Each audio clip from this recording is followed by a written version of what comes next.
अस्सलाम वालेकुम। हमारा जो इलाज का तरीका है वो हम अल्हम्दुलिल्लाह अक्सर ये कहते हैं कि वो बहुत बेस्ट तरीका है। वो इसलिए कि एक तो हम बड़ा सोचे समझे तरीके के साथ जो है वो जो किताबें हमने पढ़ी हैं उसके मुताबिक सोच समझ के इलाज करते हैं। लेकिन इसमें खूबसूरती जो है वो मैं आप लोगों को बताने लगा हूँ कि मेरे इलाज में क्या है, और इस बात को आप ज़रूर शेयर करें, दूसरों तक पहुँचाएँ ताकि सबका फ़ायदा हो। जिस किसी ने जहाँ से भी इलाज करवाना है, अगर वो इस तरीके से इलाज करवाएगा तो उसकी ज़िंदगी में इंप्रूवमेंट ज़रूर आएगी। मसलन हम ये कहते हैं कि सुबह के पहले छोटे पानी वाले पेशाब की जो तस्वीर होती है वो आप हमें भेजें। तस्वीर का रंग देख के जो है वो आपकी बीमारियां आपको मुकम्मल डिटेल से जितनी हमें समझ आती हैं वो आपको बताई जाती हैं। जो रह जाती है वो पेशेंट से भी पूछ ली जाती हैं, उसके मुताबिक दवाई प्लान की जाती है। मतलब यूरिन का रंग देख के हमने क्या बताना, हमने ये बताना है कि आपका मैदा कैसा है, आपका दिल कैसा है, आपका दिमाग कैसा है, आपका जिगर कैसा है। अब दिल, दिमाग और जिगर तीनों बॉडी के इंजन है। अगर ये बेहतरीन काम कर रहे हैं तो इनके जो मतहत पुर्जे आते हैं वो सारे अपना अपना काम अच्छे तरीके से कर रहे होते हैं और ज़िंदगी परफेक्ट गुजर रही होती है। इलाज की खूबसूरती में जो ज़बरदस्त बात है वो ये है कि एक इंसान है, उसको मतलब दिल में भी कमज़ोरियाँ हैं, दिमाग के भी याददाश्त के और डिप्रेशन के मसाइल हैं, दिल में डॉक्टर परेशानी भी है, कमज़ोरी भी है, उसको मैदे का भी इशू है, गैसेस का भी इशू है, खुदा ना खास्ता हर्निया है, रसोलियाँ हैं, पानी की थैलियाँ हैं, मर्द औरतों की एक मिक्स बात कर रहा हूँ, कतरे इतलाम एनी अदर।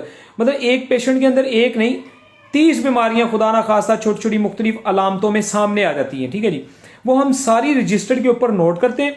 उसको नोट करने के बाद हम पेशेंट के लिए दवाई अप्लाई करते हैं। तो वो 30 की 30 मर्जों के अंदर हमारी फिर कोशिश होती है कि इंप्रूवमेंट आती है। अब 10-15 दिन की जो मेडिसिन भेजते हैं उसके बाद पेशेंट जो है वो हमें बताता है कि जी मैंने दवाई खाई। फिर हम सवाल करते हैं कि क्या क्या ठीक हुआ, क्या क्या ठीक नहीं हुआ। उसमें से माशाल्लाह को 2 अलामतें, 5 अलामतें, 7 अलामतें भी ठीक हो जाए। इसका मतलब है 30 में से 60 ठीक होगी, 23 बगैर रहेगी। हम अगली दवाई में जो भी रद्दोबदल करना है वो करके अगली दवाई देंगे। फिर उसमें जो है वो नेक्स्ट देखा जाएगा क्या बेहतरी है। इस तरह करके वो 30 की 30 अलामतों से जान छुड़ाई जाती है। ठीक है जी, इसमें ये पूरे जिस्म के मिसाइल को कवर करना। हाँ, एक फर्क होता है, जो ताकत की अद्वियात होती हैं वो अलग से होती हैं, वो 10 दिन 20 दिन बाद किसी भी टाइम पेशेंट को हम शुरू करवा देते हैं। तो ये एक इलाज होता है जिसमें हम मतलब खुद भी पेशेंट को समझते हैं, उसकी मर्जियां बताते हैं, फिर उसको हम डाइट प्लान देते हैं, फिर दवाई देते हैं, फिर हम व्हाट्सअप वगैरह पे उसके साथ राब्ते में रहते हैं ताकि साथ साथ उसको हम समझाते रहें कि दरमियान में आने वाले मसले मसाइलों में क्या गलती हो रही, क्या नहीं हो रही। उसमें फिर पता चल जाता है कि जो गलती पेशेंट ने की है वो मतलब उसमें कसूर दवाई का है या पेशेंट का है। मसलन एक पेशेंट को चावल मसल मना की, एक मिसाल दे रहा हूँ, अब वो चावल मसल खा के दवाई खाएगा तो जारी बात है मैदे में गैसेज और मसले मसाइल बढ़ भी सकते हैं ना उसके।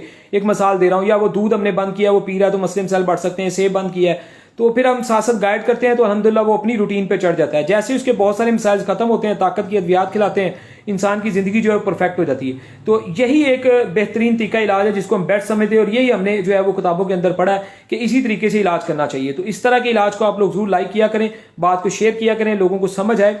कुछ मतलब हम कहते हैं, और अगर पेशेंट हमारे पास आता है तो वो 4-5 घंटे खाली पेट आएगा। उसकी हम हाथ के साथ कलाई के साथ जो नब्ज होती है वो देख के हम उसको मैक्सिमम जो हमें समझ आता है उसकी बीमारियां हम उसको दिल, दिमाग, मैदे, जिगर पूरी बॉडी की बताने की कोशिश करते हैं। यानी कि पूरी बॉडी के स्ट्रक्चर को, प्रॉब्लम को सामने रखते हुए इलाज करते हैं। ये नहीं है कि हम एक एक बीमारी पकड़ के लहदा लहदा इलाज करेंगे और कई साल जिंदगी के ऐसे गुजर जाए, ऐसा नहीं होता। जज़ाकल्लाह। अस्सलाम वालेकुम।